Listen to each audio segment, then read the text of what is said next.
മറ്റൊരു കാര്യം, MDMA കേസിൽ കാസർഗോഡ് നിന്ന് അറസ്റ്റിലായത് യൂത്ത് കോൺഗ്രസിൻ്റെ പ്രാദേശിക നേതാവാണ്.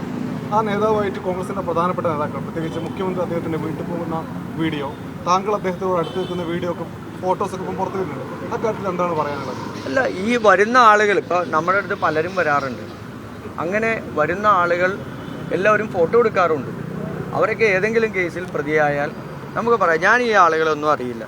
ഈ പറയുന്ന വ്യക്തിയെ യൂത്ത് കോൺഗ്രസിൻ്റെ ഞാനിതുവരെയുള്ള ഇടങ്ങളിലൊന്നും കണ്ടിട്ടില്ല. എവിടെയെങ്കിലും വച്ച് ഒരു പടം എടുത്തതിൻ്റെ പേരിൽ അവരൊക്കെ യൂത്ത് കോൺഗ്രസിൻ്റെ ഭാരവാഹികളാണ് എന്ന് പറഞ്ഞാൽ നമുക്കത് അംഗീകരിക്കാൻ പറ്റത്തില്ല. യൂത്ത് കോൺഗ്രസിൻ്റെ ഭാരവാഹികൾ, എല്ലാ തലങ്ങളിലുള്ള ഭാരവാഹികളുണ്ട്. അവരാരും ഇത്തരത്തിലുള്ള പ്രവൃത്തിയൊന്നും നടത്തുന്ന ആളുകളല്ല. വളരെ കൃത്യമായി ഞങ്ങളൊക്കെ യൂത്ത് കോൺഗ്രസിലൂടെയും KSUവിലൂടെയും വന്ന ആളുകളല്ലേ.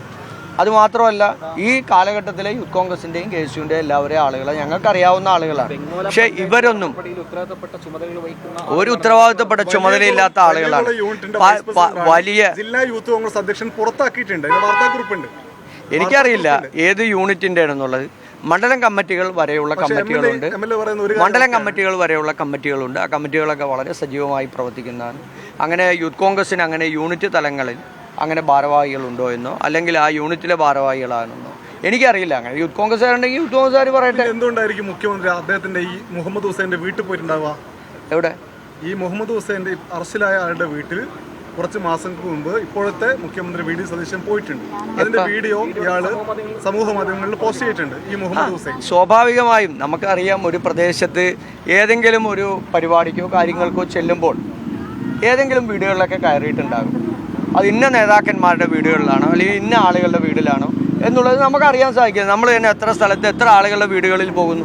ഏതെങ്കിലും ഒരു പരിപാടിക്ക് പോയാൽ തൊട്ടടുത്ത വീട്ടിൽ കയറണമെന്ന ആ പ്രദേശത്ത് ആരെങ്കിലുമൊക്കെ പറഞ്ഞാൽ നമ്മളവിടെ കയറി ഒരു ചായ കുടിക്കുക അല്ലെങ്കിൽ വർത്തമാനം പറഞ്ഞിട്ട് നമ്മൾ പോരും. നമ്മൾ എത്ര വീടുകളിൽ പോകുന്നു. എല്ലാവരും ഫോട്ടോ എടുക്കും, വീഡിയോ എടുക്കും. ഇതെല്ലാം സോഷ്യൽ മീഡിയയിൽ, സാമൂഹ്യ മാധ്യമങ്ങളിലെല്ലാം അവർ പോസ്റ്റ് ചെയ്യുകയും ചെയ്യും.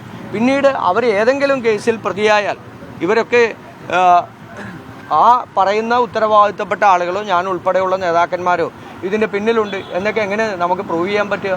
എല്ലാവരും, നിങ്ങൾ ഉൾപ്പെടെ, നിങ്ങൾ മാധ്യമപ്രവർത്തകരുൾപ്പെടെ ഇപ്പോൾ ആർക്കെങ്കിലും കൈ കൊടുത്ത് നിങ്ങളുടെ ഏതെങ്കിലും സുഹൃത്തുക്കൾ, ആരെങ്കിലും പരിചയക്കാർ, നിങ്ങൾക്ക് ബന്ധമില്ലാത്ത ആളുകളാണെങ്കിൽ പോലും വന്ന് നിന്ന് പടം എടുത്ത് വീഡിയോ എടുത്താൽ നിങ്ങൾ ആരെയാണ് നിരുത്സാഹപ്പെടുത്തി വിടുക? ഒരാളെയും നിരുത്സാഹപ്പെടുത്തി വിടില്ലല്ലോ. നമ്മൾ ആരും നിരുത്സാഹപ്പെടുത്തി വിടില്ല. പക്ഷേ ആര് കുറ്റം ചെയ്താലും കർശനമായ നടപടി സ്വീകരിക്കുക സർക്കാർ. ആര് കുറ്റം ചെയ്താലും, അത് രാഷ്ട്രീയമുള്ളവനും രാഷ്ട്രീയമില്ലാത്ത ആളുകളാണെങ്കിലും ആർക്കെതിരെയും കർശനമായ നടപടികൾ.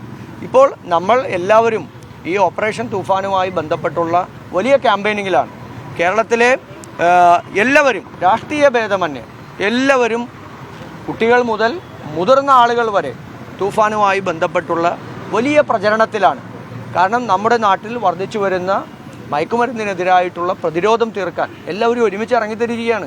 അതിൽ രാഷ്ട്രീയമില്ല. ആരാണെങ്കിലും, ഏത് രാഷ്ട്രീയ പാർട്ടികളാണെങ്കിലും അവരെല്ലാവരും രാഷ്ട്രീയം നോക്കി അത്തരത്തിലുള്ള ആളുകളെ സംരക്ഷിക്കുന്ന നിലപാട് എങ്ങും സ്വീകരിച്ചതായി എനിക്കും നിങ്ങൾക്കും എങ്ങും കേട്ട് കേൾവിയില്ല. ഇപ്പോൾ ഈ സർക്കാർ വന്നതിന് ശേഷം ശക്തമായ നിലപാട് സ്വീകരിച്ചിട്ടുണ്ട്. അത് ആരാണെങ്കിലും അത് മുഖം നോക്കാതെ നടപടി സ്വീകരിക്കുന്ന ഒരു സർക്കാരായിരിക്കും. അക്കാര്യത്തിൽ ഒരു സംശയവും വേണ്ട, ഒരു വിട്ടുവീഴ്ചയും അക്കാര്യത്തിൽ ഉണ്ടാകില്ല.